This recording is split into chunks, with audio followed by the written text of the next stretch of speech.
Olá, eu sou o Kel. E eu sou a Laura. Castlevania, a sinfonia das reviews. Do canal Gema Please. Só tem 2 anos de vídeo. Só.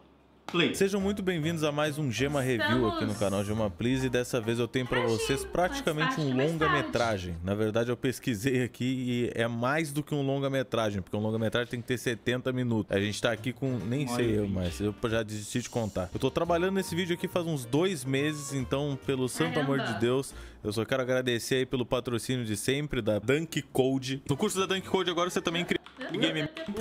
Já nem vale mais o patrocínio, né? Tem 2 anos já. Novas que a gente tinha camisetas lá no primeiro link da descrição, que tá o cursinho da Dunk Code. E também aconselho você a dar uma olhadinha nas nossas camisetas lá na loja. Eu tenho uma lojinha lá com eles de camisetas e tem várias estampas novas que a gente andou fazendo que eu raramente falo aqui no canal sobre. E só pra esse vídeo eles abriram um cupom especial que eu vou deixar aí na tela ou na descrição, que vocês vão poder usar pra comprar um moletom e ganhar uma camiseta totalmente de graça inclusa nesse valor. Então se você estiver precisando de uma indicação aí de moletom ou camiseta nova, dá uma olhadinha lá na lojinha do canal. Então sem mais delongas, vamos pro vídeo. Não é segredo pra ninguém que segue esse canal nos últimos 3 milhões de anos que a gente faz vídeos aqui, que eu sou apaixonadíssimo por uma franquia de jogos. Essa franquia é Castlevania. E sim, eu sei que não é assim que se pronuncia, eu sei que era pra ser Castlevania, mas parece o jeito que os adolescentes chatos pronunciam o nome de marca famosa. Mano, fui no shopping ontem, tava lá fumando meu pendrive e acabei comprando uma roupa nova da Gucci. Me nego a falar assim, eu aprendi quando eu era pequeno a falar Castlevania, então acho que já Me nego a falar assim, eu aprendi quando eu era pequeno a falar Castlevania,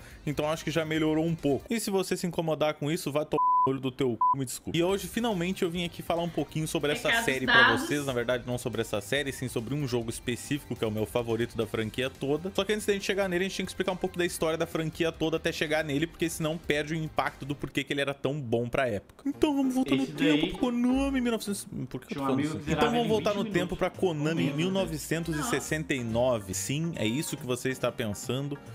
6900, aqui nasce uma lenda dos videogames. Se eu fosse um canal respeitável de documentários sobre jogos, etc, eu poderia ficar aqui falando sobre as várias coisas que a Konami fez nessa época, mas eu... Então vamos pular uns 20 anos pra frente, pra 1986. Fazia um ano que tinha saído o NES, a versão americana do primeiro console da Nintendo, que era o Famicom. E como ninguém quer ser o PlayStation 5, o console sem jogos, as empresas logo começaram a bombardear esse console com novos e novos títulos, e um deles foi o clássico Akumajo Dracula, ou como ficou conhecido além das fronteiras otakas, Cory na Casa Branca, Castlevania 1. E eu não vou mentir, eu joguei esse jogo pra caramba, porque na época ele era um dos poucos que tinha pro meu console incrível, que era o Polystation, a cópia do NES. Porém, não se enganem, uma cópia de NES no Brasil era tão bom quanto porra nenhuma. Quando tu ia num camelô comprar cartucho de jogo, tu não encontrava Zelda no camelô. Não tinha uma fita lá do Metroid. Esses foram jogos que eu fui conhecer milhões de anos depois. O que tinha lá era fita 99 em 1. E eles vendiam 900 dessas. Só que tu comprava e sempre vinha os mesmos 20 jogos dentro. Aquele Kung Fu, Karatê, sei lá. Nossa, eu joguei. Com do Jiu-Jitsu, vai. O jogo do Popeye, que era tipo Donkey Kong, o Mario. E aí, do nada, misturado nesse jogo, Castlevania 1. Só que quando tu é pequeno, tu joga o que tu tem. Então, eu ia lá e tentava. Só que pra uma criança,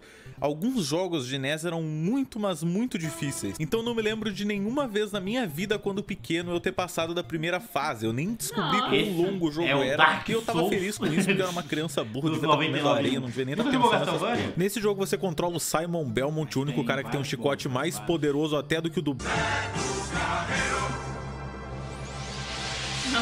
Que também leva o troféu de provavelmente um dos primeiros personagens masculinos a serem sexualizados e objetificados em um jogo, com as bandas da bunda de fora. E o chicote dele é o Vampire Killer, o chicote que é passado de geração em geração da família dele para justamente derrotar vampiros. E qual vampiro a gente tem que derrotar? Só o mais vampiro deles, né? O Drácula. Sim, isso é o Drácula, tá? Não é uma idosa.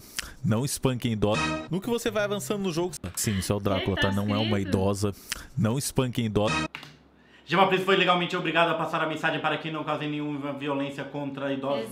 No que você vai avançando no jogo, você repara que tem muitos monstros famosos dos filmes antigões de terror. E quando eu falo antigões, eu quero dizer realmente antigos, tipo 1920, 1930, 1940, por aí. Então a gente tem inimigos baseados em Frankenstein, inimigo baseado na múmia, inimigo baseado em zumbis. Já deu pra entender que todos esses bichos aqui ou são demônios da mitologia clássicos, ou são diretamente tirados de filmes de terror. E esse primeiro Castlevania Castlevania ele é muito, mas muito uma carta de amor direta aos filmes de terror antigos. Tanto que os desenvolvedores do jogo nos créditos, ao invés de colocarem os nomes deles, eles colocaram nomes falsos, incluindo parte dos nomes dos criadores e atores desses filmes antigos de terror. Muito foda aí. Curiosidades Giga Blaster Gamers aí pra vocês. Exceto pela música que tá como James Banana, que não tem nada a ver com nada de terror. Apenas James Banana. E mesmo com o Simon Belmont andando como se ele tivesse soltado um dolete na tanga, o jogo ainda conseguiu ser um total sucesso mesmo na época que ele foi lançado, então ele deu muito certo. Tão certo, na verdade, que eles até lançaram um 2. Não vamos falar sobre isso daqui. Esse jogo aqui é um daqueles casos que ele poderia ter destruído uma franquia linda por causa de um deslize técnico. Ser uma bosta. O jogo foi a primeira tentativa de Castlevania de fazer uns elementos de RPG pro jogo, então você podia ir e voltar dos lugares porque ele era um mapa aberto. O problema é que o jogo te deixava completamente perdido no que você tinha que fazer e não era tão legal assim de explorar esse mundo. E ainda por cima tinha um sistema de dia e noite, que quando do nada ficava de noite vinha uma mensagem que parava completamente a gameplay pra dizer que terrível noite para se ter uma maldição.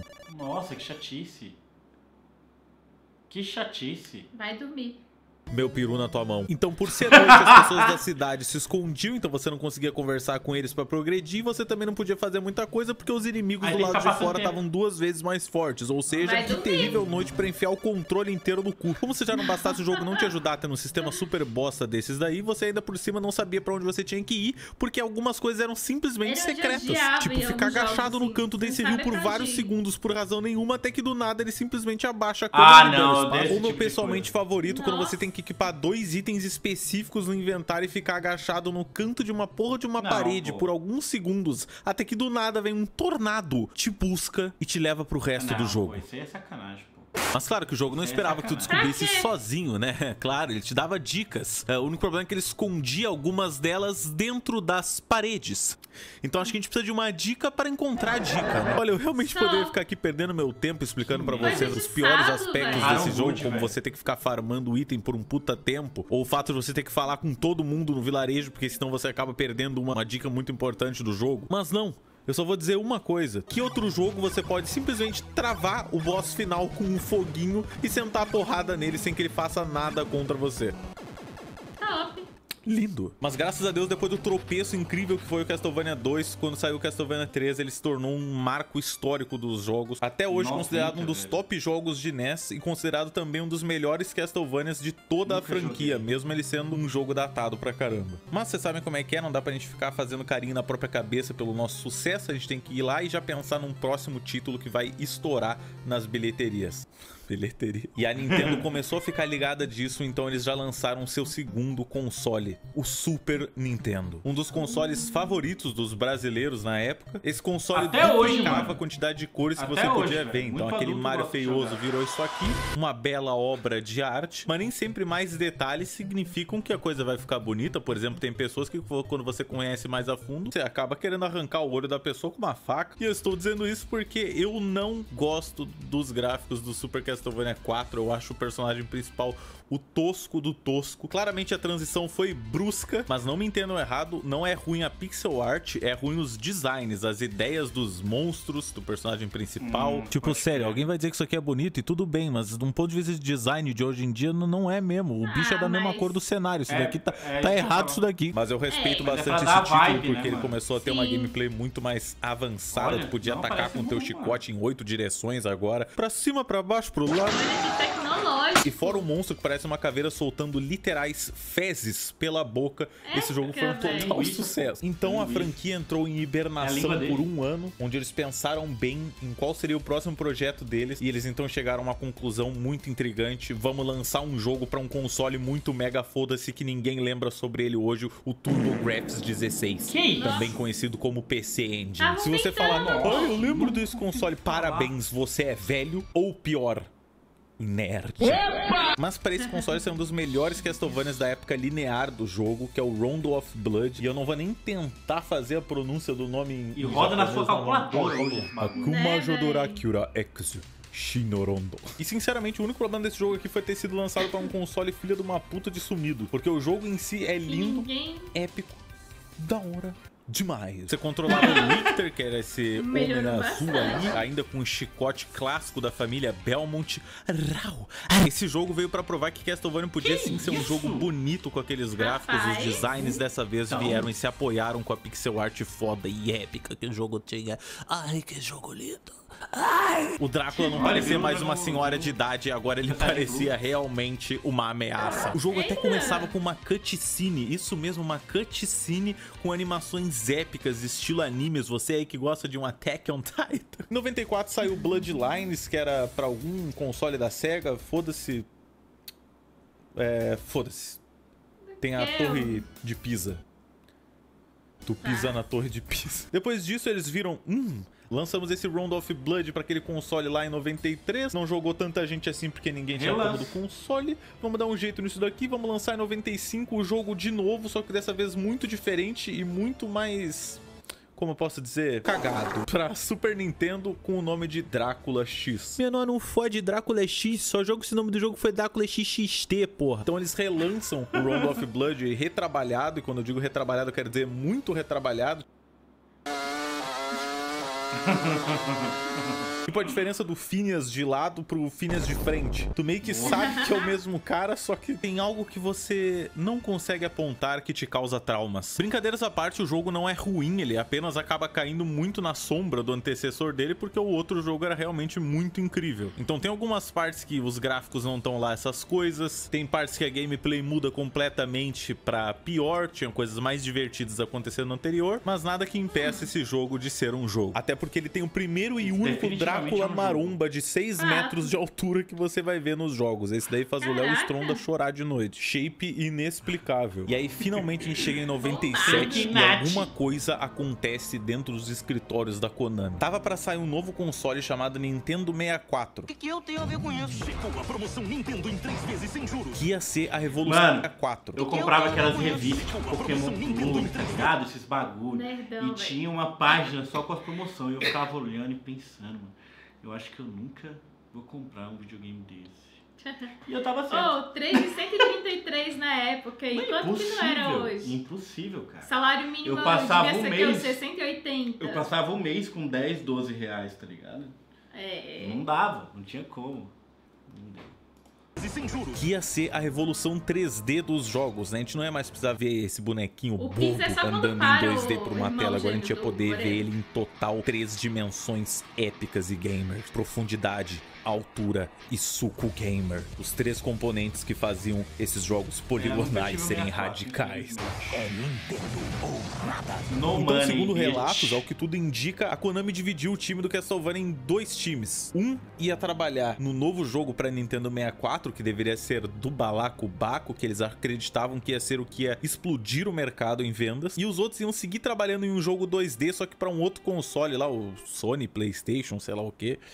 Um bagulhinho que tava saindo ali também. Não era esperado nada desse time e eles foram dados total liberdade pra brincar completamente com a série, fazer o que eles quisessem com o jogo, mudar a gameplay, mudar o jeito que jogava, mudar tudo. Tudo que eles quisessem, eles podiam. Porque afinal, o que importava era aquele jogo de Nintendo 64 incrível que ia sair 2 anos depois. Então o que acontece depois disso é basicamente a definição do dicionário de ironia. Chega o fatídico dia do lançamento do Castlevania 64, jogo que ia revolucionar o sistema de plataforma, exploração, tudo que você conhecia sobre 3D ia cair por base naquele momento. As crianças correm incessantemente atrás de cópias desse jogo, compram com seu dinheiro suado e levam pra casa esse cartucho. Este fatídico cartucho queria entrar neste fatídico console. E então elas veem essas imagens.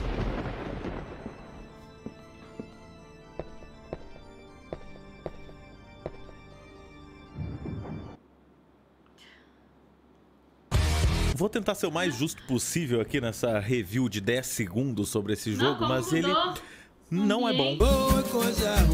Os controles do jogo não são bons. A história do jogo não é boa.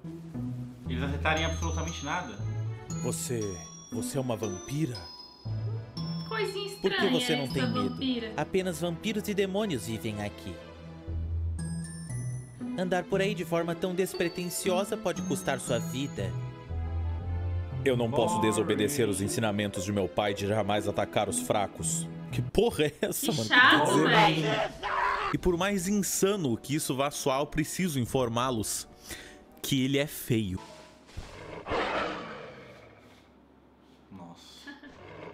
Segundo reviews, na época ele foi sim considerado bonito, mas hoje em dia eu acho que algumas coisas avançaram no campo da tecnologia. Pra mim esse jogo aqui... Mano, o primeiro jogo de Playstation que saiu de futebol, todo mundo ficava impressionado. Caraca, tá igualzinho, mano, o Ronaldo, velho, era o Ronaldo, lembro tá ligado? Muito dessas paradas, eu vai demais também, eu tava lá, velho. Fica bem o sentimento de quando tu tenta fazer um jogo com gráfico realista, só que 10 anos depois a tecnologia toda avança e todo mundo vai querer tentar fazer justamente o realismo. Então quem acaba saindo ganhando nessas paradas são jogos mais estilizados, cartoonizados, paradas assim, como o Mario 64, que até hoje ele, porra, envelheceu como vinho, tá maravilhoso lá. E aí tu coloca Castlevania 64 do lado de qualquer outro Castlevania e chore. Né? Por quê?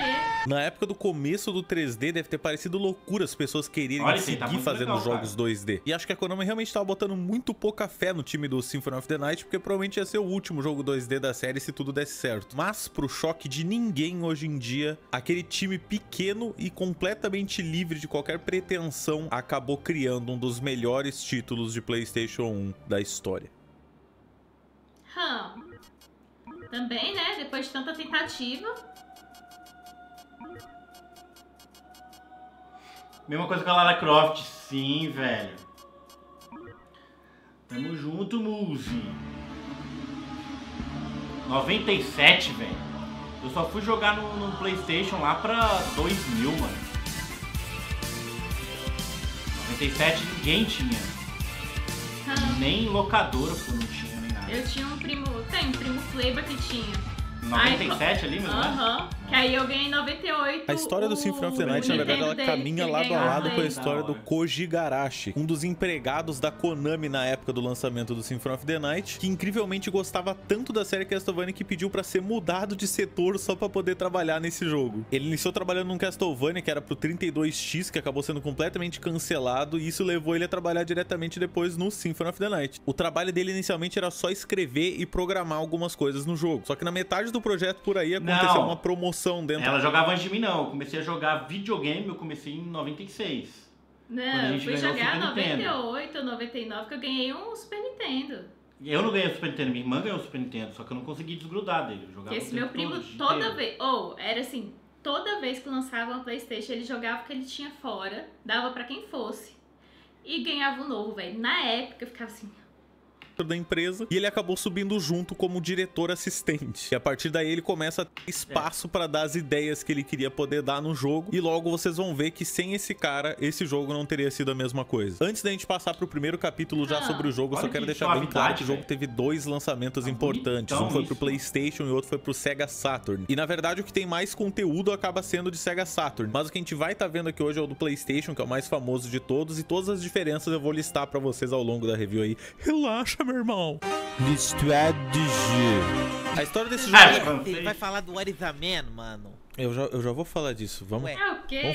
Vamos voltar aqui e focar no que importa, tá? Esse jogo tem um dos inícios mais diferenciados da história dos videogames pra mim. É verdade, como a frase What is a Man, pronunciada pelo Ô, cara, por favor, você pode ficar em silêncio um instante? Eu tô tentando chegar em todo lugar da internet que tu olhar hoje em dia. Se tu simplesmente pesquisar por Symphony of the Night, tu vai ver esse cara aqui com cabelão branco, lindo, esse daí, lindo, lindo homem, lindo, modelo lindo. Tá, mas o que isso tem a ver com What is a Man? Ô, filha da puta, quer fazer o vídeo? Vem aqui e grava então, porra. Já vou chegar lá, cara. Ele vai estar estampado em tudo que é screenshot do jogo. Então imagina a cara das pessoas quando elas dão start game e elas estão já do nada no meio de uma escadaria com esse bombado de cabelo curto e jaqueta azul aqui, o Léo Stronda no game. E aí você sobe essa escadaria sem pretensão nenhuma, plau, o Drácula. Aí você pensa, não é possível. Ele vai me enviar lá pro começo do jogo e a gente já vai começar de verdade daí, beleza? Não. Você batalha contra o Drácula no início do jogo. E pasme, o que você tá vendo é o final do Rondo of Blood, aquele Castlevania que eu citei lá antes, lembra? Ah, viu só agora como é que é importante? Eu expliquei coisas no passado pra você entender coisas do futuro. Então você inicia já na pele do Richter Belmont, no finalzinho da história do Rondo of Blood, quando ele vai finalmente derrotar o capeta Drácula. Só que antes disso acontece só o diálogo mais icônico da história dos jogos, porque ele virou um meme eterno que jamais será esquecido. Pra explicar por que ele é tão icônico, eu tenho que explicar que ele foi redublado em inglês. O jogo originalmente era em japonês e era bem melhor as atuações. Quando foi pra inglês, a dublagem perdeu grande parte do impacto e da qualidade. Die, monster! You don't belong in this world. É, o outro ficou melhor. E eles fizeram uma mistureba entre um inglês medieval com uma parada mais moderna e ficou muito horrível. E muitas vezes 100% errado, que nem nessa vez quando a Maria te olha e fala: Alucard, eu estou feliz, seu tudo bem. Que é um erro básico de inglês que eu não sei como é que ninguém percebeu. Mas basicamente essa parte do jogo é o Richter e o Drácula trocando farpas ao vivo. Você rouba a alma de homens e os transforma em escravos. Talvez o mesmo possa ser dito de todas as religiões. Tá porra, Drácula, essa daí foi pesado, hein? Pisa menos, marmitada, Rock Wings. E tu vai tomar um cu. E é depois desse momento que o Drácula finalmente se emputece e não quer mais ouvir falar desse negócio de homem, não. What is a man?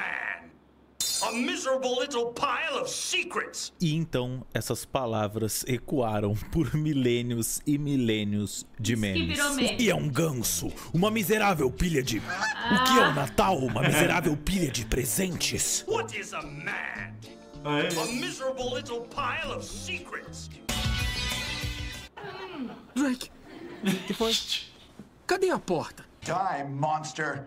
You don't belong in this world. Nossa, acho que já deu pra entender que isso aqui tem muito meme e como o vídeo não é sobre isso, vamos seguir. E essa parte aqui do jogo é muito interessante porque mesmo se você morrer no meio da batalha, a Maria chega, te joga uma magia e te deixa invencível. Inclusive, Richter, vem aqui, por favor. Tá revogado o teu cartão gamer, porque tu é obrigado a derrotar o Drácula aqui pra plot toda do jogo fazer sentido. Porque depois que você derrota o Drácula e algum shitpost, você tira um print da tela pra zoar ele e o print queima.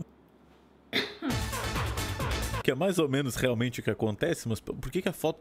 Esquece. A gente descobre que 4 anos depois disso, o Richter simplesmente desapareceu. E o castelo do Drácula reaparece? Mas como assim, se a obrigação deles é toda ir lá, sentar o pau no Drácula e desaparecer com ele? Nisso então, o homem gostoso, tesudo, maluco, que modelo gato, lindo, lindo, você é lindo. E também muito Ed, diga-se de passagem. Os primeiros jovens nerds depressivos da internet usavam uma foto do Alucard ou uma foto do Sephiroth do Final Fantasy. Alucard, o filho de Drácula, que também é Drácula ao contrário. Essa é a parte mais incrível do cara. Tive um amigo que usava muito Alucard. Mas era tipo bem padrãozão. O filho de Drácula, que também é Drácula ao contrário. Essa é a parte mais cringe desse jogo. Chega no castelo pra acabar com o pai dele, acabar com o patriarcado. Alucard pisa menos. E chegando no castelo, tu tá épico. Pelo amor de Deus, tu já sai com uns equipamentos bons, sentando pau em todo mundo. Plauca, plauca.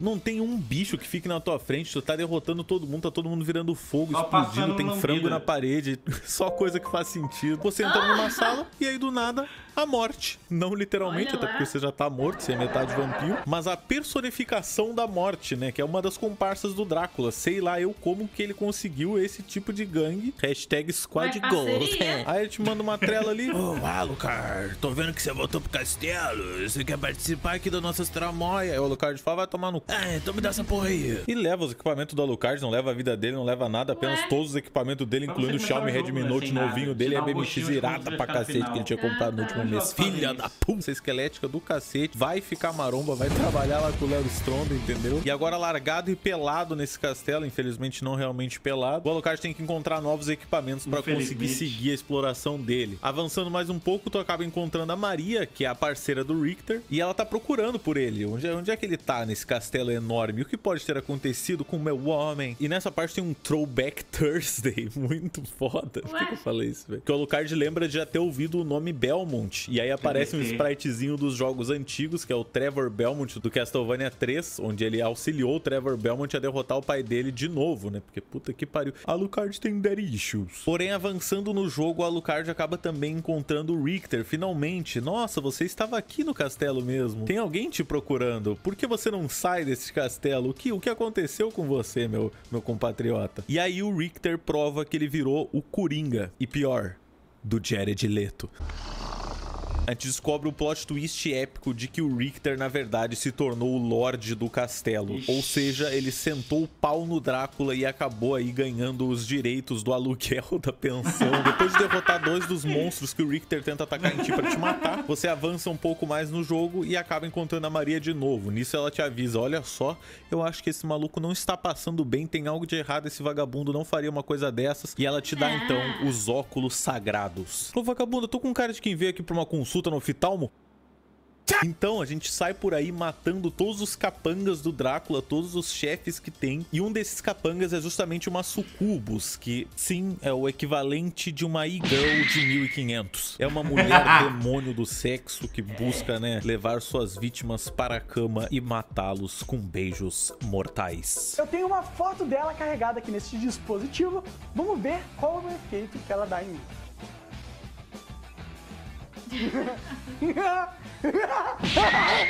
Tu chega na área dela, tu pensa, nossa, eu tô só entrando aqui em mais um save. E aí tu atravessa pro outro lado, não, pera aí, tem outro save aqui, ele tá roxo. Aí você vai tentar salvar o jogo nesse save roxo, que parece que só bugou, deu um glitch no jogo. E você acaba indo parar nesse mundo completamente diferente, onde você parece estar fora do castelo, em alguma outra situação. E eles estão tentando queimar uma bruxa. E aí você descobre que essa bruxa, entre aspas, era a sua mãe. A mãe do Alucard, a Lisa, que era mulher do Drácula. Só que do nada a Lisa começa a te pedir coisas que ela nunca pediria normalmente. Ela te pede pra tu ter realmente vingança nos humanos, que tu derrote todos os humanos, acabe com eles. E o Alucard logo repara, não, pera aí, essa não é minha mãe. Ela jurou proteger os humanos e não sei o que mais. Vai, vamos. E aí ele acaba revelando a tramóia aí da sucubus. Aí ela tenta derrotar o Alucard virando várias gostosas. Eu não sei como é que isso prejudicaria. Aí o Alucard ignora as investidas sexuais da demônia travessa e consegue seguir em frente com a sua vida. Nisso você vai avançando no jogo, uma hora você consegue explorar grande parte do castelo e acaba finalmente encontrando a mesma escadaria. E você sabe o que isso significa, lá vem uma batalha épica. Dessa vez as escadas estão completamente quebradas, você tem que usar algum poder especial pra conseguir chegar do outro lado dessa escada. E quando você chega lá, tá lá o Richter te esperando, todo trevoso, pra te sentar a porrada. Rola uma batalha épica entre vocês dois, uma batalha pela vida ou pela morte. Você repara que as roupas dele estão diferentes daquela outra parte, é porque no Sega Saturn, por alguma razão, a roupa dele é diferente. A roupa dele realmente é igual à da foto, eu não sei porque no PlayStation não é. Beleza, você então finalmente consegue derrotar o Richter. Ele, mãe fodendo, morre. Qual a necessidade do pastor quando os lobos todos... Cala a boca, meu irmão, para de filosofar e morre. O castelo explode e você escapa de lá. Parabéns. Você fez o pior final do jogo. E acredite se quiser, segundo relatos, muitas pessoas na época acharam que esse era o final verdadeiro do jogo. Porque querendo ou não, até chegar nesse ponto, dependendo de como você joga, se for a primeira vez que você tá jogando, etc., você pode demorar até 2 horas pra chegar num ponto como esse. Então as pessoas realmente acreditaram que esse era o fim do jogo. Você matou um cara que costumava ser bonzinho e você foi embora. Porém, para aqueles com olhar aguçado e com atenção gamer, uma grande recompensa estava por vir. Pois se você usar os óculos que a Maria te deu, você consegue ver através das tramóias do poderoso mago Shaft, o homem que estava aprisionando a alma do Richter e utilizando-se do seu corpo para fazer o terrível Gente Grande 2. Ele estava usando o Richter para tentar fazer com que o desgraçado do Drácula voltasse. Você então quebra a hipnose que estava prendendo o Richter e você vai andando contra uma sala estranha. De repente um laser te captura e o que você vê depois te deixa de cu aberto. Esse tempo todo você tava numa cópia do castelo e o castelo real tá suspenso no céu em cima de você, de cabeça pra baixo. Caraca, caiu no Genjutsu, mano. Joguinho de play, velho. Aí começa as noias. Joguinho de play, mano. O bagulho é absurdo, velho.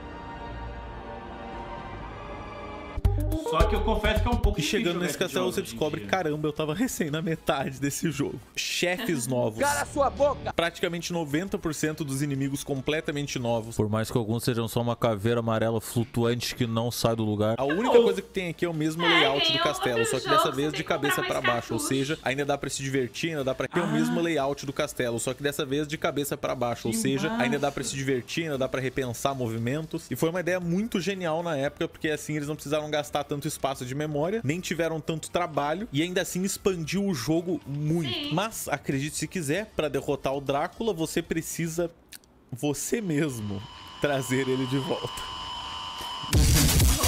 E então, em mais uma reviravolta incrível, os chefes que você tem que matar para recuperar as partes do Drácula são justamente os chefes do primeiro jogo lá pra NES que eu mostrei no início do vídeo. Vocês estão vendo como storytelling? Filha da puta! Puta, corno!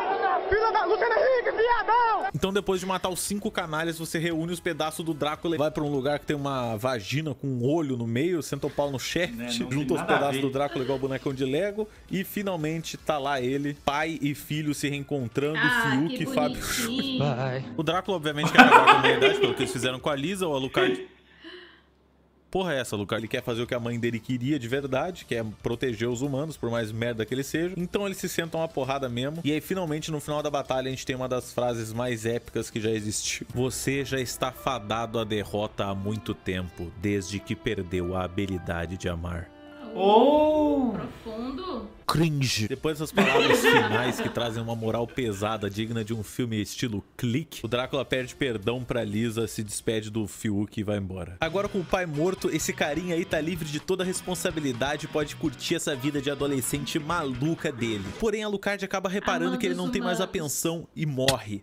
Mas falando sério, o que acontece é que o Alucard acaba reparando, tipo, pelo visto, eu sou um bosta, eu sou um vampiro, eu sou parte do problema. E aí ele, como um bom homem feminista, se esconde da humanidade pra sempre. E é isso. Le Château de Drácula. Tá bom que eu acabei de contar a história inteira do jogo pra vocês, mas acreditem, a graça mesmo vem na exploração do jogo. Assim como Dark Souls, ele tem uma história que você pode tentar seguir, mas mesmo assim, o que dá a graça pro jogo acaba sendo você se divertir por esse castelo enorme cheio de intrigas. Quando eu digo enorme, obviamente, esse castelo aqui não é do tamanho da porra do mapa do Red Dead Redemption 2, mas você tem que pensar que isso aqui é um jogo 2D, então cada tijoletinha desse cenário enorme é feita de uma arte que a galera realmente colocou muito apreço em fazer. E isso se torna realmente impressionante se eu falar pra vocês que esse jogo tem um total de 1890 salas. Tô deixando bem claro que esse número aqui, na verdade, ele é correspondente a cada quadradinho da grid, então às vezes uma sala é composta por 5, 6 salas, segundo a programação do jogo. Então não, o jogo não tem 1890 salas, tá? O jogo tem muita sala, tá? Dá pra alcançar o 200,6% segundo o Igarashi na época, né? Só que... Ai, Igarashi, se você soubesse o que as pessoas fizeram com o seu lindo jogo. Desde que o jogo saiu, de tudo que é tipo de jeito, as pessoas conseguiram atravessar paredes e pegar porcentagens extras do mapa. Até o ponto que eu fui pesquisar agora e aparentemente nem importa mais. Dá pra tranquilamente pegar mais de 400% do mapa. Algumas técnicas não importa mais. Dá pra tranquilamente...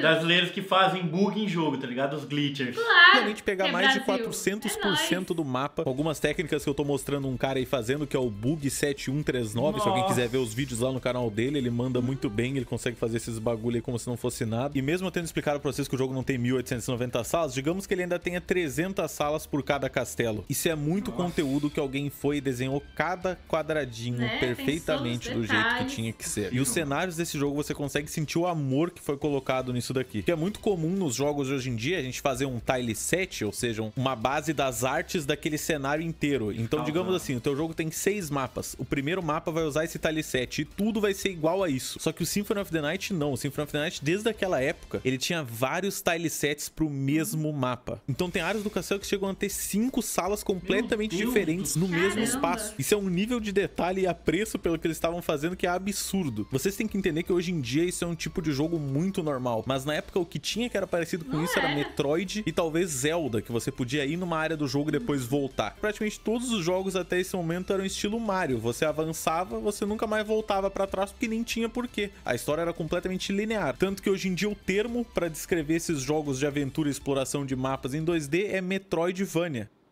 Acho que eu não preciso explicar de onde é que veio o nome, depois de já ter falado o que eu disse.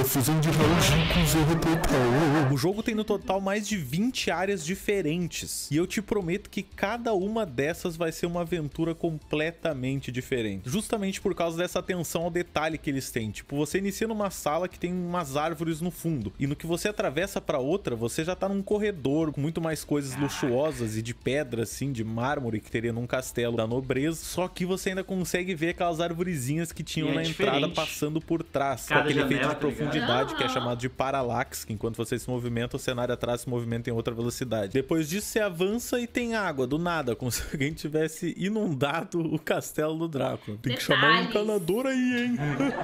Piada aqui, hein? Então, o jogo nunca fica parado, ele tá sempre te jogando É um assim estilo que ele novo andava de pra cenário, zerar. algum elemento novo O num meu cenário que amigo você já tava conhece, tá andando sempre se num renovando. walk. Quando você faz o caminho todo até a extrema direita do mapa, você encontra uma torre enorme. E muitas vezes que você chegar nessa torre vai estar chovendo ou vai estar com névoa. Então o mesmo lugar, dependendo do momento que você for, ele vai estar sofrendo de algum outro tipo de efeito. E na Caramba. parte de baixo desse mapa, dependendo do momento que você descer, você consegue usar um telescópio pra ver um carinha viajando com um barquinho através da água. E um tempo depois no jogo, você acaba descendo pras cavernas e lá tem muita água. E o Alucard é tipo o Tommy Vercetti do GTA Vice City, ele não consegue nadar. Então você acaba precisando da ajuda justamente desse cara pra conseguir atravessar esse rio. Também nessa área embaixo da pode torre tem crer. um pequeno ninhozinho Tudo de pássaro. conectado. Dependendo do momento que você entra e sai dessa sala, você consegue ver uma evolução da vida dos pássaros.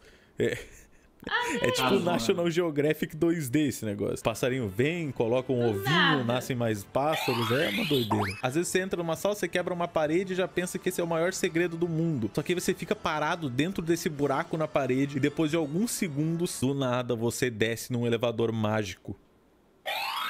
E pega não só uma armadura muito boa, como uma luva chamada de Punho de Joias. Que eu diria que é a arma perfeita pra você esmurrar aquele joinha. Mas isso, claro, só pra quem sabe desse segredo secreto que você acaba de descobrir. Olha só. Aliás, spoiler. Um pouco depois da hora. As únicas partes que repetem dos Segredo mapas são secreto. 3. São as salas de save, que são sempre iguais. As salas de teleporte, que deixam você teleportar de um extremo lado do mapa até o outro extremo. E mesmo essas salas, você vai ver que cada área tem um símbolo diferente, algum animal diferente ali em cima, pra simbolizar justamente a área que você acabou de se teleportar. Claro que você só vai reparar Pra você nisso se não você se conseguir confundir, parar né? de olhar pro pênis da estátua, que, vamos ser sinceros, é chamativo e Dá estranho. pra E as ver. transições entre mapas, que você sempre passa por esse corredorzinho com essas duas É, estátuas o peito fora. e que diz por alguma razão CD, sempre passa por esse corredorzinho com essas duas estátuas pulando, e que diz por alguma razão CD no meio. Já foi perguntado por que eles colocaram isso, por que diz CD no meio do corredor. O Iga falou que não sabe. Obrigado. Outro mapa que eu acho extremamente bonito é o da biblioteca, porque quando você vai passando pelas áreas onde vão ter os livros, que deveria ser o lugar todo, porque é uma biblioteca, mas você iria se impressionar, tem mais fantasma do que livro nessa porra. E livros do mal, inclusive, também, que também acho que conta como fantasma. Enquanto você passa por esses Nada te pilares, você ataca. consegue ver as mesas de estudo atrás, assim, passando, e atrás das mesas de estudo, mais e As mais caras estantes de ali livro, na- dando uma profundidade nessa muito, bola, muito que horror. foda. E ainda no assunto da profundidade muito foda, eu quero deixar claro pra vocês que esse jogo aqui não é apenas 2D, ele tem alguns elementos 3D sim, como por exemplo, vocês devem se lembrar lá no início, quando eu falei sobre a escadaria pra sala do Drácula, ali, tem tá uma 3D. torre do relógio que passa devagarinho 3D. no fundo, e dependendo de onde você tá, aquele modelo 3D dela gira. O uso de 3D com designs de imagem 2D neles ficou muito bem implementado nesse jogo, você acaba nem dando bola pro fato do negócio ser 3D. É sério, deixa eu explicar pra vocês o nível de detalhe bizarro que esse jogo tem pra época. O primeiro boss desse jogo é o Slogra e o Gaebon. São dois monstros que já vêm unidos pra te derrotar, só que os dois são muito fraquinhos. Você consegue chegar até eles em antes de 15 minutos de jogo, mas eles estão um mapa à frente do que você inicia. Porém, se você for até metade do caminho e voltar pra área onde a morte arrombada roubou todos os teus itens, desgraçado, eu ainda não me esqueci, você está na minha lista, eles vão estar lá. Você consegue pegar eles de surpresa indo pra aquele lugar que você ia batalhar contra eles. Porra, vai ver que isso é um não. detalhe épico. Você Porra, antecipa o Só eu bagulho. achei. Tem uma sala que fica exatamente no centro do mapa, que é um relógio. E aí você já consegue sentir, tem alguma safadeza aqui. Só nessa sala minúscula tem 6 saídas diferentes. Uma que te leva pro final do jogo, que fica no chão. Uma pra cima que você só consegue acessar depois com um pulo épico. E 2 estátuas que você acreditaria que não fariam nada. Porém, se você tiver com o poder de parar o tempo e usar ele nessa sala, uma das estátuas apenas some do caminho e libera pra você pegar itens. E esperando 1 minuto, você Jogo também descobre que infinito. essa outra estátua sai do caminho. Por que alguém ficaria 1 minuto parado nessa sala esperando alguma coisa acontecer? Foi o banheiro, Não pô. sei. Caguei e gostei. Então, E aí você consegue foi pegar banheiro. alguns itens que vão te deixar impressionado, porque de repente você já tá lá. Ué, que isso? Eu tô pegando o Alucard Shield, o Alucard Mail, o Alucard Sword? Que é isso? Vou ficar já vai zerar. épico já no jogo. E aí que você descobre um pequeno detalhe. Esses não são os itens épicos do Alucard, eles são os itens do Alucard com T. Não! de tesão. Uma piada dos desenvolvedores pra sacanear quem entrasse aqui e pensasse, porra, itens épicos. Você, na verdade, acabou de pegar alguns dos piores itens do jogo. Eu realmente não consigo expressar o carinho que dá pra sentir que essas salas têm. Não é a diferença de uma ilha pra outra no Animal Crossing, jogo para garotas. Você realmente sente que tá numa aventura, que nem no Dark Souls, quando você inicia uma área plana e de repente você vê que você tá cada vez mais e mais adentrando aquele lugar, indo pras profundezas dele. Uma hora você tá lá na entrada do castelo, depois você tá numa caverna repleta d'água, depois você tá nas catacumbas, cheio de gente morta nas paredes. Linda decoração, inclusive o cheiro meio esquisito, parece um pouco o cheirinho da casa da minha bisavó. A decoração parece a casa da minha bisavó agora. Aí do nada você entra numa porta das catacumbas, tem uma porra de uma lava. Nunca entendi isso aqui, mas beleza, tem lava. Aí você entra em outra sala, tem o irmão do Freeza do Dragon Ball Z lá, o Cooler, preso dentro da parede lá, sei lá que porra de alienígena é esse. Mas eu tô cagando porque o negócio é épico, entendeu? Tô cagando. E é cada sala de boss bonita, meu irmão. Olha a sala da batalha contra esse boss, cara. Eu vou mostrar só uma, porque depois quando eu for falar dos boss eu vou poder mostrar todas. Tem muitas caveiras nesse chão. Várias estátuas bem trabalhadas. Tem uma profundidade épica no bagulho. Dá vontade de beijar na boca o japonês responsável por esta porcaria desta arte incrível do cacetaralho. Pegar, abraçar ele mesmo, falar, vamos lá, vamos mergulhar nessas caveiras junto, pelado. Tem sala especial repleta de espinhos, você tenta entrar que nem um idiota, você pisa, quase morre, você descobre que você tem uma armadura especial que você pode vir e quebrando os espinhos com a armadura. É uma loucura, meu irmão. E se você olhar bem, essa sala, só essa sala tem um tileset especial pra ela toda, que nunca mais é usado. Se você olhar lá no fundinho, parece ter tipo uns protótipos de dama de ferro, que é aquele bagulho que te fecha dentro assim. Tem várias dessas abertas, assim, várias paredes com espinho lá no fundo. É um ataque do Naruto. Cara, meu Deus, meu, é muito detalhe. Quando você tá descendo pra chegar nessa caverna, tem um caminho lá no fundo, você consegue ver as portinhas, que se fosse realmente uma descida, que se fosse uma mina que alguém trabalhou, que os demônios criaram, teria que ter realmente umas portas pra eles entrarem, conseguirem trabalhar lá embaixo, fazer as paradas. Tem até essa sala aqui que parece ter um formato um saco murcho. Tem essa daqui que é digna da câmara secreta do Harry Potter, que você desce uma área toda que tem uma puta de uma serpente cruzando assim num pilar. Você desce do nada. Pau, você entra na boca de um lobo gigante de ouro. Eu não faço a menor ideia do que tá acontecendo, mas é incrível. O jogo é tão à frente do tempo que ele tinha paredes secretas antes do Symphony of the Night. Porra, antes do Symphony of the Night eu falo.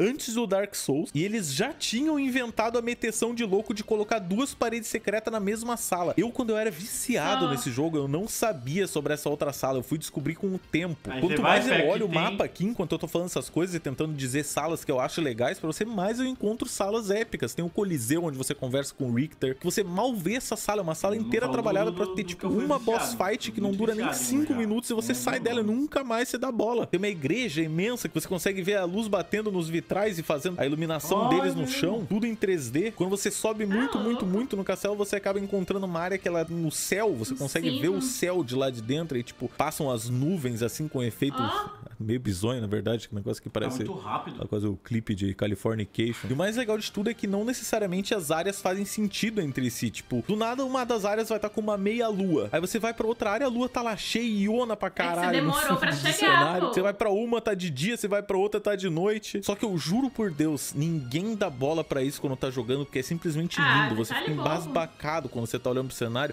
E no final das contas é quase como se você estivesse numa aventura mesmo. Bom, você tá num mapa de dia e você atravessa tanto tempo lá jogando que fica de noite. Hoje em dia, provavelmente um jogo desse teria algum sistema de dia e noite real, assim, que o sistema do céu do jogo mudaria com o tempo. Mas na época não tinha como fazer isso, então você tinha que deixar pré-setado tudo. Não vamos incomodar Koji Igarashi, ele é um mestre lindo. Não fale nada ou você morrerá. Até porque eu prefiro esse método do que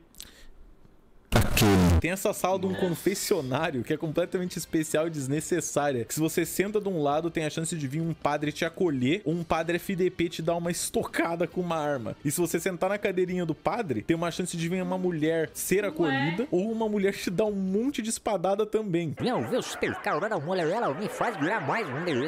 Então, tipo, elementos aleatórios só pra um detalhe bobo, tipo, divertidinho do jogo. Os caras viram o potencial desse mapa gigante que eles tinham de colocar vários vários e vários detalhes divertidos pro player tá sempre impressionado com o trabalho que eles colocaram. E sinceramente, Quanto tempo realmente demorou impressiona. pra fazer um Cada jogo pedaço desse na época? desse castelo impressiona até hoje. E eu posso provar Até que hoje ele me você faz impressiona um jogo até assim, hoje, demora. porque É. literalmente hoje eu descobri que a entrada de Clock Tower, que tem esse cabeção decepado do Darth Vader com verme e o nariz de fora, na verdade era todo esse tempo uma referência à Clock Tower do Round of Blood, que tem a mesma entrada na frente, que por sua vez é uma referência a toda a travessia que tu tem que fazer pra entrar na Clock Tower do primeiro Castlevania, que tem também uma estátua na frente, que por sua vez é obviamente uma referência ao lobo dourado que a gente tem que entrar na boca naquele momento. Pra não dizerem que eu deixei esse easter egg de fora, e também talvez um dos primeiros easter eggs de jogos que eu reparei sozinho na minha vida inteira. Se você tá andando pelo Coliseu do Symphony of the Night, você não sei falar, você consegue reparar que no fundo de uma das áreas tem esse boizão gigante aqui. Se você prestou atenção no vídeo, você deve ter reparado que ele também é uma referência ao Round of Blood, ao boizão maluco que segue o Richter. Richter provavelmente é derivado de Ricardão, né?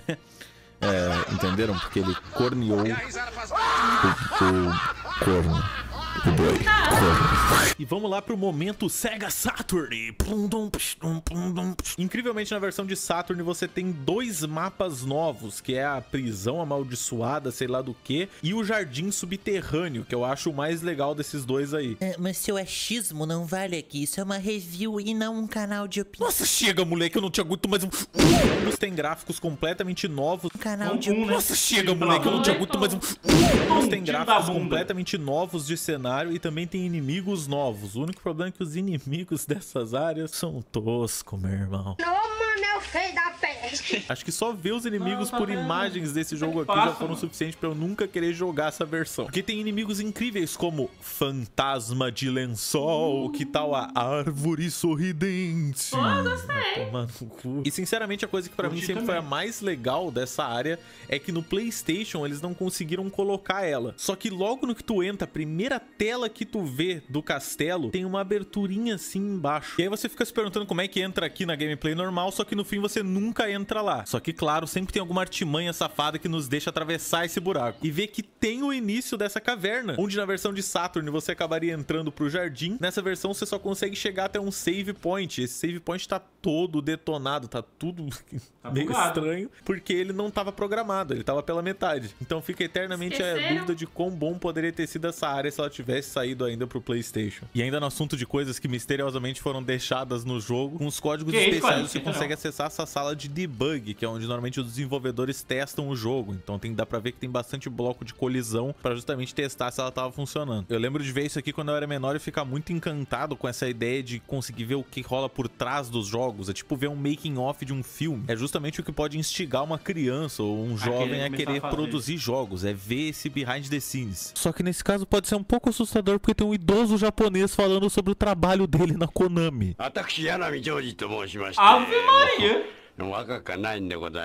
Foi a língua nipônica, né? A língua da japonesada. Esse jogo aqui segue pra mim tendo talvez uma das artes mais bonitas de cenário que eu já vi na minha vida em pixel art. É um exemplo pra mim, é uma coisa que eu sempre tentei muito copiar quando eu era menor e nunca consegui, porque é um estilo de arte absurdo de tão bom e que só vem pra complementar um jogo que tem uma gameplay épica. Le gameplay de cette merde. Esse foi um dos primeiros jogos do Castlevania que você não era um Belmont. E o que significa isso? Você não é obrigado a usar o chicote. Você pode usar qualquer arma que você quiser. Olha que maravilha. Isso foi uma coisa bastante importante pro time enquanto eles estavam desenvolvendo o jogo, porque eles queriam dar mais opções pro jogador. E aí entrou todo tipo de arma maluco no jogo. Só que pra caberem essas armas, a gente tinha que ter algum lugar pra guardar elas. Então esse foi o primeiro Castlevania que também colocou um inventário. Eu sei, sem contar esse.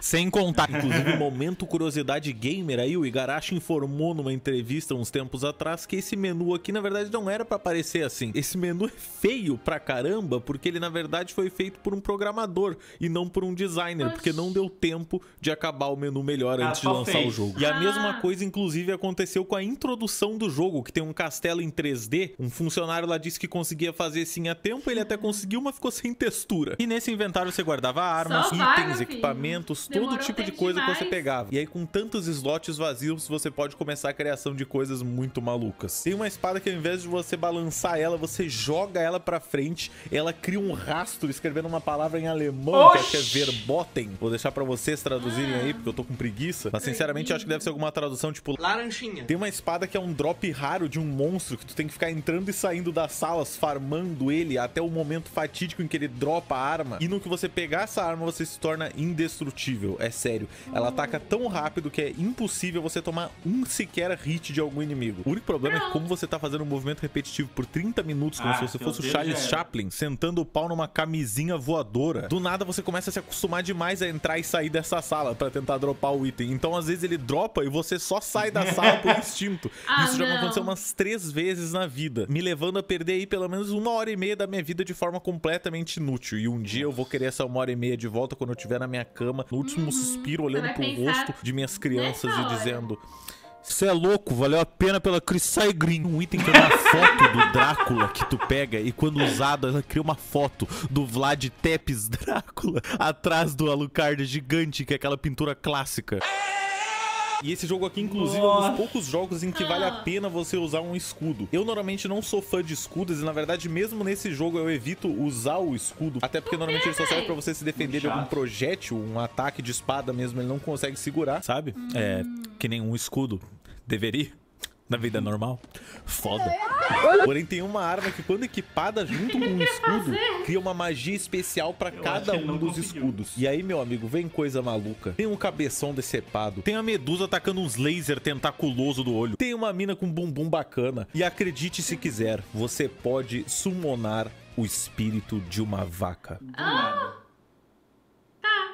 Ó, tua mão. E os escudos também são usados pra fazer speedrun do jogo. Porque se você se vira de costas e aperta o triângulo, você dá um dash pra trás. Que eu chamo o famoso varrer o pó do chão do castelo. Só que acaba não sendo tão rápido assim porque você tem que esperar ele acabar a animação. Só que com o escudo, você consegue puxar, cancelar a animação e voltar pra ela. Então você fica clicando rapidinho. Triângulo, bolinha, triângulo, bolinha, triângulo, bolinha, triângulo, bolinha. E aí você começa a andar super que eu jogava, rápido. Então os speedrunners, eles são mestres nisso, assim, como em tudo, né? E eles conseguem fazer essa técnica como se não fosse nada. Eu nunca consegui nenhuma vez na minha vida, eu acho. Mas esse jogo tem realmente muito tipo de arma pra época. Eu acho que o único problema que eu conseguiria considerar aqui é que a maioria delas são espadas. Você também tem 1 ou 2 cajados ali. Você também tem as luvas especiais lá pra poder dar soco. Mas o que acaba fazendo o jogo valer a pena realmente é a quantidade de armas diferentes que ele tem, mesmo que a grande maioria sejam espadas. E esse jogo também tem os sub-itens, que são uma coisa clássica dos Castlevanias, que normalmente podem ser usadas só pelos Belmonts e pelo Alucard, aparentemente. Os sub-itens são basicamente a arma secundária que você carrega com você. Tem aquele relógio que eu já expliquei que ele pode parar o tempo. Tem uma água benta que você taca e ela faz um foguinho no chão onde ela caiu. Tem essa cruz simples aqui que basicamente invoca Jesus Cristo giratório. Tem a adaga que você lança pra frente reto, você consegue lançar várias bem rapidinho. Tem a Bíblia maluca que ela fica girando na tua volta assim, fazendo tipo um escudo protetor. Tem o cristal que é uma bosta. Pô, quem jogou aí aquele joguinho que viralizou dos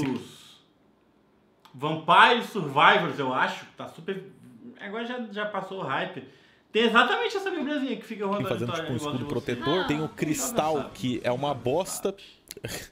Ele faz um zigue-zague nas paredes, sai quicando assim. Normalmente erra 100% dos bichos. Tem uma pistola com um gatilho gigante que solta raio. Tem um machado que faz um movimento de parábola, entendeu? É pra isso aqui que serve a matemática da escola.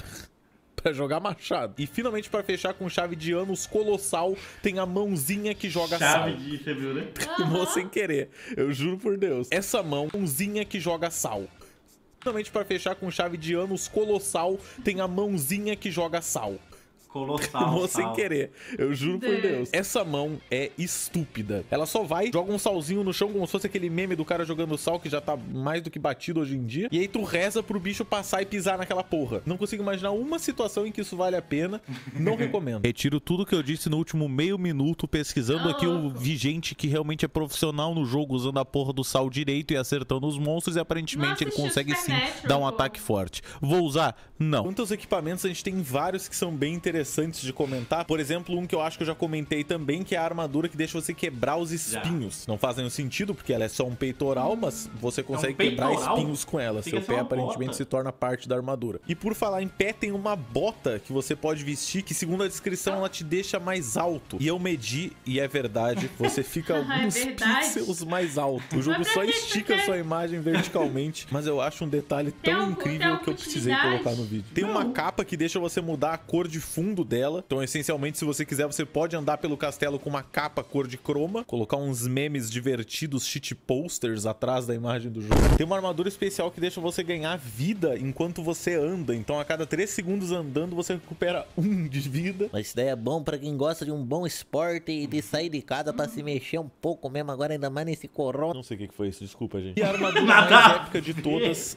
a Axe Lord Armor, que quando vestida te transforma em um X-Knight. Dos antigos inimigos do Castlevania, que agora você pode se tornar ele e jogar machadinhos loucamente pra frente. Que é um dos segredos mais legais, eu acho, desse jogo. E o método de conseguir é mais incrível ainda, porque envolve você gostar de dar quicadas na bunda de um velho. Você vai até a biblioteca e tem um famoso velho vendedor de itens. Só que você repara que embaixo dele tem um gapzinho assim na cadeira, como se você estivesse sentado o tempo inteiro em uma privada cadeira. É meme mais acelerado, com edição exagerada, ou só bait, tá ligado? É tipo, é um post merda, mas às vezes é engraçado porque é merda. Pode cagar e jogar direto pra um sistema de encanamento do que eu tô falando. E aí você chega à conclusão que na sala de baixo tem o mesmo buraquinho, só que no teto. Aí você já sabe o que eu tô pensando, né? Você pega a bota de gravidade dele na bunda do velho. E eventualmente, do nada, ele vai dropar esse item pra você. Damn, son, where'd you find this? Ainda falando sobre itens que são legais, tem um itemzinho de cura que é um amendoim. E normalmente você atira o item de cura pra frente, só que o amendoim é diferente. Você segura pra cima e ele sai voando bem alto e volta na boca do Alucard. Infelizmente o Alucard é todo duro e não fizeram uma animação especial, então não dá pra ver a boca dele levantando. Mas acho que isso é mais gasto de ainda. Assim, os anéis do jogo aqui, ele não tem nenhum de muito interessante pra citar, só que tem 2 que são obrigatórios pra você zerar o jogo. Como se já não bastasse o jogo ser cheio dessas coisinhas escondidas que podem deixar você preso na metade do jogo. Pra você conseguir acessar aquele buraco na sala do relógio, você tem que estar com 2 anéis, o Gold Ring e o Silver Ring. E lendo a descrição deles, você recebe um grande enigma. Vista relógio em torre. Fundindo isso, você tem a frase. É porque a descrição do item. Descrição do item. Vista relógio em torre. Um tá falando fundindo isso, você tem a frase. Todo maconheiro dá o anel. Obviamente, use-os na torre do relógio. E aí você coloca a porra do anel no dedo na torre do relógio e abre o buraco no chão. Uau, inesperado. Mas às vezes uma leitura pode ser sim difícil. Ainda mais quando você não fala inglês como primeira língua, né? Complica bastante nos jogos. Eu mesmo ficava preso em tudo que era jogo que eu jogava quando era pequeno. Vai tomar no Atlantis de PlayStation 1. E tem um anel de Ares, que eu acho que tem uma das melhores descrições, porque tem o número 24 em cima. E ele te dá a força de 24 homens. Só se for direto no toba, né? Só que o mais louco do Alucard é que justamente por ele não ser Belmont, ele não só tem todas essas coisas e itens, como ele também tem poderes especiais por ser o filho do vampiro mais épico do mundo. Tem combinações que você pode fazer no controle, como se fosse uma porra de um combo do Street Fighter, que você consegue soltar alguns ataques especiais. Então você vai lá, coloca a camisa por cima do controle, esmigalha ele muito rapidamente e do nada sai uma voz do Alucard, como se estivesse falando de dentro de um pote, com a pior gravação vocal do mundo. Ele solta um ataque especial e é sempre muito incrível. E não para por aí, esse nosso amigão Alucard também pode se transformar em 3 coisas diferentes. Fora um grande gostoso. Vai, cara, vai. Ele pode se transformar num lobo. É um lobo bem magrinho, inclusive tá precisando de uma comidinha, tá parecendo um vira-lata desnutrido. Quando lobo, você pode correr por aí, você pode morder os outros. Inclusive você pode nadar como um lobo, hein? Dica gamer. Você também pode se transformar num morcego, você consegue voar por aí muito rápido, alcançar lugares que você não conseguia antes. Pode tacar uma bola de fogo, coisa que todo morcego faz, claro. E você pode também soltar um mijão pela boca, que fora iluminar áreas escuras, você depois com outro upgrade também pode usar pra dar dano nos inimigos, porque nenhum zumbi gosta de urina no rosto. E por último, você também pode se transformar em fumaça. Oxi. Isso mesmo, fumaça. O Alucard dá uma baforada num pendrive e se transforma automaticamente no Vape God. Isso é usado pra atravessar algumas paredes no jogo que são feitas de grade, mas você também pode usar pra atravessar inimigos que você não quer combater, como um bom covarde. E o poder final da fumacinha é se tornar uma fumaça oficial de Marlboro que você consegue deteriorar o pulmão das vítimas só de passar por dentro deles. E aí você pensa, nossa, você já tá me dizendo muito conteúdo, não é possível que tem mais coisa. Você basicamente já falou o mundo inteiro de conteúdo? Não. Tem mais. Você pode nunca estar sozinho nessa aventura, porque o Alucard, por ser um vampiro, também tem familiars, que são basicamente alguns demônios especiais que são controlados por ele. Basicamente que vivem por ele, né? Quase como os empregados voadores do nosso amigo. Você pode ter um morceguinho, que é seu companheiro, te ajuda por aí voando. Porém, eu tomaria cuidado quando o Alucard virar morcego também, porque pode acabar rolando algum tipo de romance aí que a gente não tá esperando. Tem um fantasminha, que ele é lento pra um senhor cacete, só que se ele conseguir chegar e entrar em algum bicho, ele dá um dano absurdo, ainda mais se você começar a subir o nível dele, porque sim, todos esses bichos dá pra dar upgrade. Tem a fadinha, e essa daí é uma das mais fodas, porque ela te ajuda te dando vida, então quando você menos espera, ela vai lá, te taca algum item que você tinha que você não sabia. Ela não tem nenhum ataque, mas ela tá sempre te protegendo. E ela também é capaz de encontrar algumas passagens secretas e avisar pra Alucard, o que é muito bom. Tem também o demônio, que também ataca os inimigos de perto, só que ele tem um poderzinho especial que é muito útil, que ele consegue apertar botões que às vezes estão escondidos dentro de uma parede onde o Alucard não conseguiria entrar. E finalmente, talvez um dos mais épicos, que é a espada voadora. Esse espírito de espada tem um ataque absurdo, ainda mais se você conseguir upar ele até o final. Ele é meio doido das ideias, às vezes ele vai errar os ataques, mas quando ele acertar, o dano vai ser absurdo e absoluto. E também tem uma parte divertida que a partir do nível 50 você também pode empunhar ele, como se fosse uma espada sua mesmo. Na versão japonesa do jogo também tem mais dois amiguinhos voadores aí pra você, só que um é só uma versão mais engraçada do demônio, porque o nome dele é Nose Devil, tipo, demônio nariz, não sei. É comédia de japoneses, não dá pra entender. E tem uma fadinha que também te dá mais poder de cura, só que a única coisa divertida desse daí é que quando você senta numa cadeira tem uma chance dela começar a cantar pra você. Fofo, mas tira o cu do meu ombro. Aí sim, o Alucard pode sentar em cadeiras. Mas até onde eu me lembro, isso aí não muda nada na gameplay do jogo, você só fica sentado.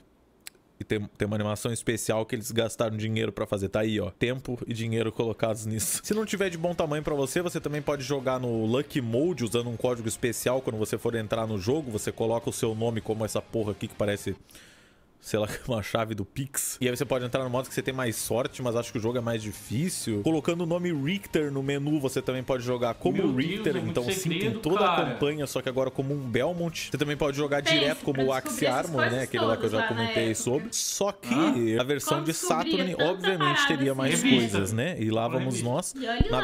Na versão de Saturn, o Richter que você joga não é esse com essa roupa nada a ver, que era a roupa do Round of Blood. Você joga com o Richter com a roupa da imagenzinha do jogo mesmo, que é a roupa que ele deveria estar, o sobretudão azul. E você ganha mais um personagem jogável, que é a Maria. E aí ela tem uns poderes doidos lá envolvendo os bichinhos dela. Eu não sei muita coisa sobre essa parte, porque eu nunca joguei. Mas eu sei que ela tem um dragão incrível lá que sai comendo as pessoas pela tela.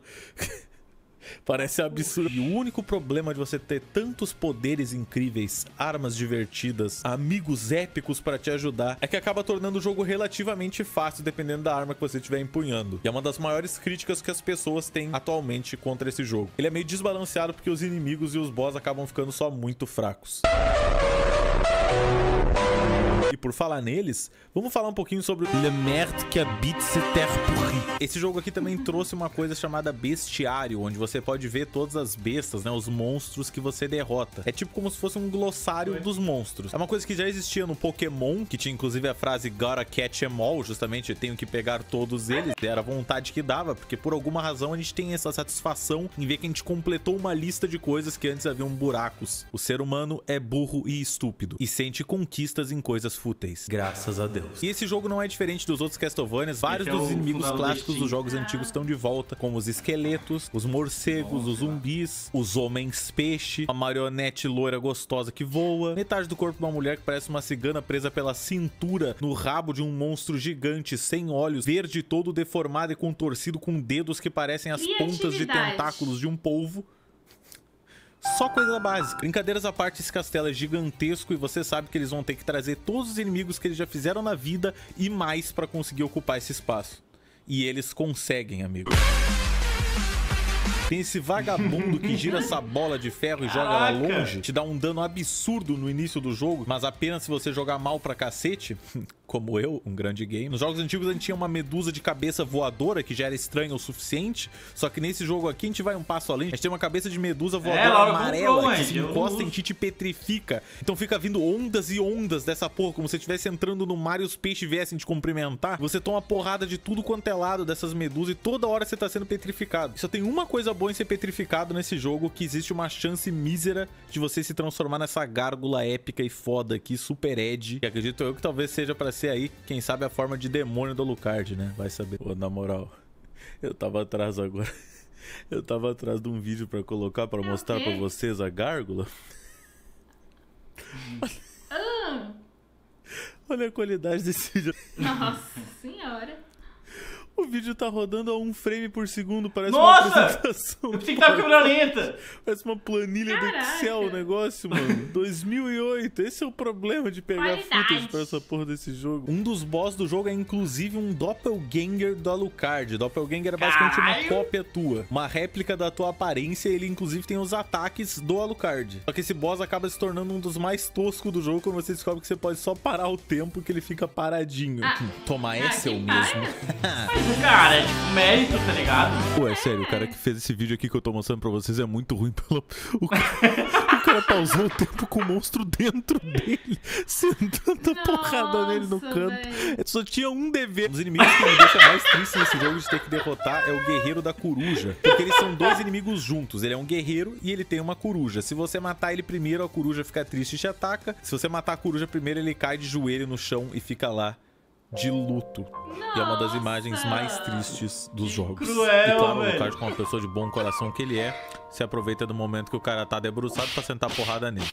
Mas de novo, um detalhe muito foda e que dá uma profundidade a mais aí pra um personagem que normalmente seria só um inimigo que tu espanca num jogo, ainda mais nessa época. Um mini boss piroca que sai do teto. Tem os ectoplasma que parecem uns catarros, parecem umas bolas de chiclete quando tu masca vários na boca e cospe tudo no mesmo lugar. Um dos inimigos mais poderosos do jogo também, o sapo. Que é um sapo. E claro, não podia faltar outro memorável inimigo desse jogo, a Han. A mulher pelada azul que taca cristal de gelo em ti e dá um grito do gemidão do Zap. Tem o Homem de Lama, que parece um homem feito inteiramente de fezes. E a parte mais incrível é, só tem um lugar que você consegue encontrar esse bicho. Tem uma batalha contra um demônio no jogo, e esse demônio ele é um summoner. Ele consegue invocar outras bestas, né? E uma das invocações dele é justamente o Homem Fezes aí. Então se você não esperar aquele cara invocar o Homem Fezes, você nunca vai ter ele no bestiário, tornando seu bestiário incompleto e você uma pessoa incompleta. Uma das batalhas mais difíceis do jogo, o hipogrifo, um animal que...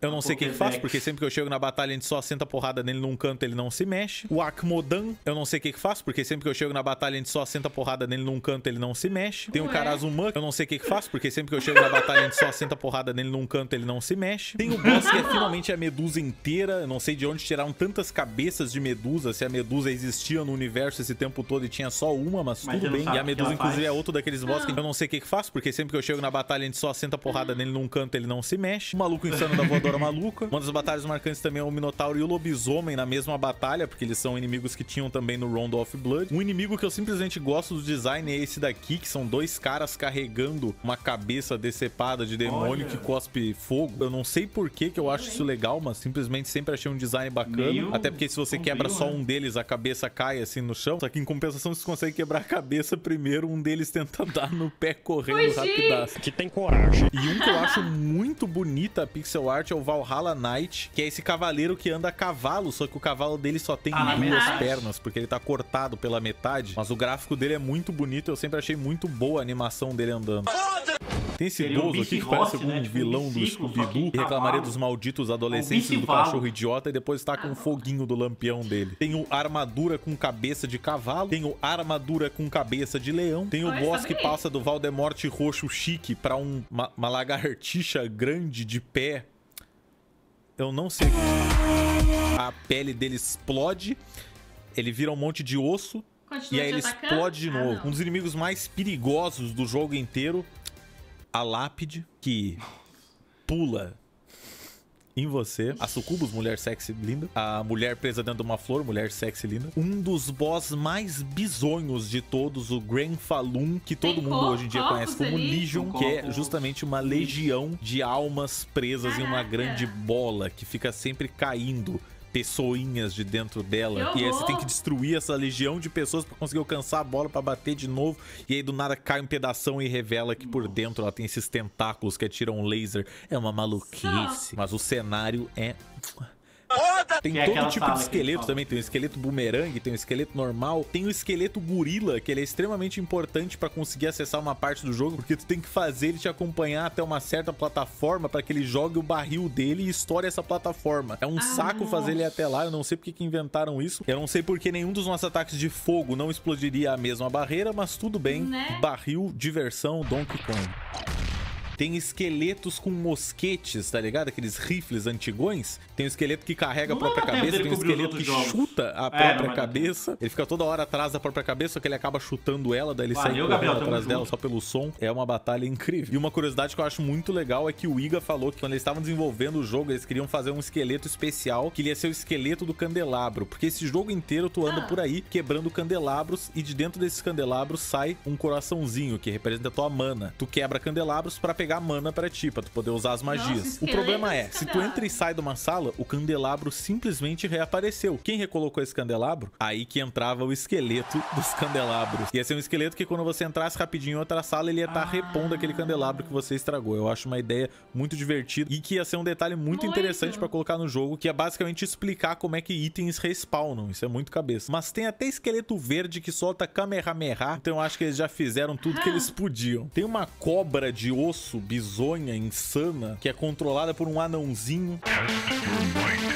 Tem a porra do Frankenstein com um martelão, e o Frankenstein consegue se embolar, assim, ele vira uma bolinha e sai girando, que é um ataque menos Frankenstein do mundo, mas tudo bem. Uma batalha de boss, pra mim, é uma das mais criativas desse jogo, porque ela é um throwback do Castlevania 3 de NES, em que eu falei lá pra vocês que o Alucard, ele batalhava ao lado do Trevor Belmont, e ele trabalhava também com mais outras duas pessoas, que era a Sypha e o Grant. E essa batalha é justamente contra esses três personagens que na antiguidade foram amigos do Alucard. Só que dessa vez são apenas farsas inventadas pra tentar enganar o Alucard. Outros dos sprites mais bonitos e ao mesmo tempo mais nojentos desse jogo é o Lorde das Moscas, né? O Beelzebub.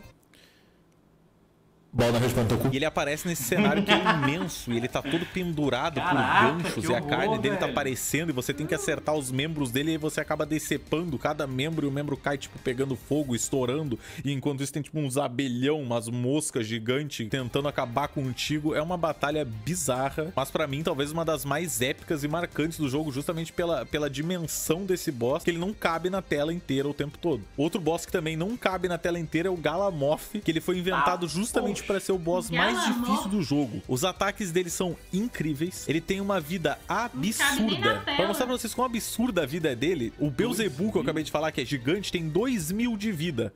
O Galamoth tem 12. Ele tem poder de raio, ele tem uma porra de uma arma enorme, porque, né, ele é gigante, ele pode pisar em ti, e ele dura uma eternidade pra matar. Só que, claro, um bom jogador de Symphony of the Night sabe que esse jogo é quebrado, e com as armas certas você consegue matar ele em menos de um minutinho ali e tá tudo bem. Sério, e por armas certas eu quero sim dizer um escudo. Pra mim, sinceramente, o único boss que esse jogo realmente peca é a morte. Porque a primeira versão dela é até legalzinha, assim. Não é das melhores, sinceramente, pra mim a morte mais bonita eu acho que é a do Round of Blood, que ela tem um dos sprites mais legais, ela segurando a foice, é tudo muito bem detalhadinho, bonitinho. Mas tudo bem, eu conseguiria aceitar essa primeira forma da morte do Symphony of the Night. Beleza. Até que ela se transforma nisso aqui na segunda forma.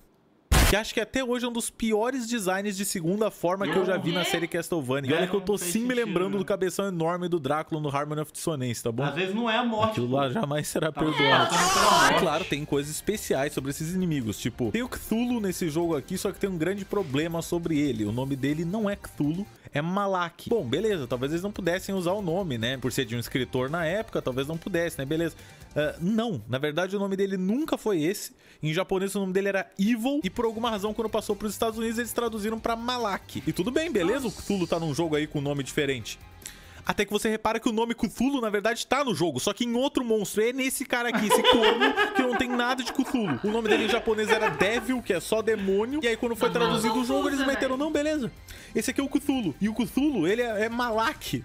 Seja lá o que malá que seja, vai tomar no cu Estados Unidos. E sem mais delongas, o melhor de todos os inimigos já feitos em um jogo 2D. Um inimigo que dá pra ver que pelo menos 5 equipes foram chamadas pra trabalhar nele, porque tu sente o detalhe emanando dele. Programação perfeita, arte perfeita. Esse é o futuro dos jogos. Eu apresento pra vocês mesa.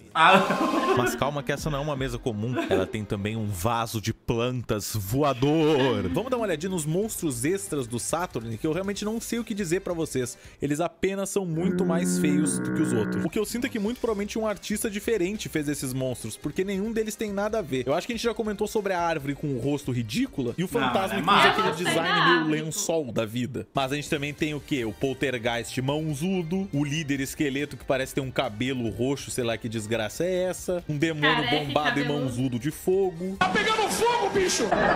E esse troço, eu nem... Virou jogo do Mario. É um peixe bola ave. Alguns desses inimigos parecem ter a quantidade de cores normais que eles tinham, um destaque bom, com contraste bom entre as cores, e outros têm um design terrível. Eu não sei o que aconteceu. Parece um cão chupando manga. Uma pena que eles sejam feios assim, mas pelo menos conteúdo extra aí no Saturn. Óbvio que eu só comentei alguns desses monstros, né? Pelo amor de Deus, vocês não vão aqui agora me culpar por não comentar todos, porque tem 146. E eu não sou canalzinho de fazer review de Pokémon, então vai tomar no... Afinal, se você quer saber quais são todos os monstros que tem nesse jogo, a minha melhor recomendação é jogue esse jogo. Le Chanson. Eu não quero me aprofundar muito nas músicas, porque eu não sou nenhum perito no assunto, mas até eu que nunca fui o chato da original soundtrack de jogo, consigo perceber que essa porra dessas músicas aqui são foda. E a saga toda do Castlevania é assim, tendo música boa até... que ele conseguiu lançar vários clássicos musicais da série que ganharam versões em cada jogo novo que saía até hoje. Tipo Bloody Tears, que teve versão no Drácula X, no Symphony of the Night, no Legends, no 64, no Legacy of Darkness, no Hour of Sorrow, no Lament of Innocence e num rapzão foda que usaram de sample. Caraca! Que ficou bom. A música de cada cenário, na verdade, combina muito com a atmosfera que ele tenta te passar. Tipo, no início do jogo que tem aquela guitarra, porque vem a surpresa emocionante, a batalha contra o Drácula. A biblioteca tem uma música de teor mais culto. Olha eu aqui sentado, focando nos meus estudos, ó, escrevendo. Olha eu estudando. Cala a boca agora, olha que você tá no ponto, moço! Oh, que maluquice, meu! Esse jogo realmente tem uma trilha sonora que eu não conseguiria imaginar em nenhum outro jogo. Tipo, ela foi feita perfeitamente pra esse jogo. Ela só encaixa nele e fica foda. Só de ouvir já dá aquele gás de caçar um monstro em casa mesmo.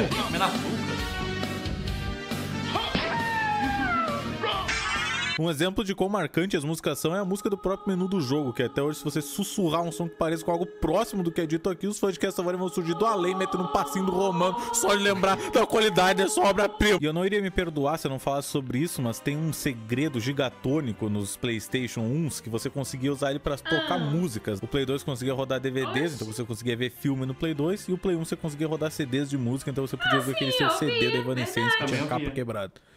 A referência é muito específica. Um belo dia bugou, ou a gente tentou tocar o CD com a tampa aberta. O segredo é você ouvir as músicas. Eu não lembro exatamente o que aconteceu. O que importa é que a gente descobriu que ele conseguia ser lido por CD players. E aí você podia ouvir uma faixa, entre aspas, secreta aí do jogo. A música em si era só um remix meio foda-se eletrônico de uma música do Castlevania. Só que o que realmente destacava era a voz no início, que te falava pra não tocar a faixa 1, porque ela tinha dados de computador. Cut number 1 contains computer data.